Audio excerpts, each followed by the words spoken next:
Hey everyone! In today's tutorial, I'm going to show you how to connect Square to your Shopify store. Let's dive right in. First, log into your Shopify account. On the left side of your dashboard, click on Add Apps.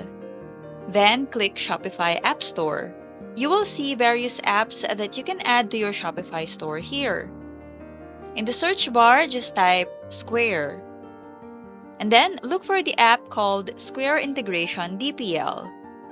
This app is designed to seamlessly connect your Square point-of-sale system with your Shopify store. Just click on it. Once it opens, click Install.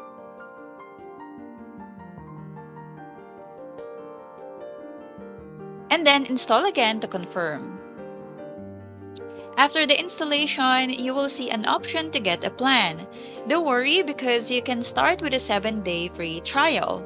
Just click Start 7 Days Free Trial here and proceed with the payment options. Though, as I mentioned earlier, it's free for the first 7 days. Once everything is done, Square will now be integrated with your Shopify store. And that's it! I hope you found this tutorial helpful. Thank you for watching and see you next time.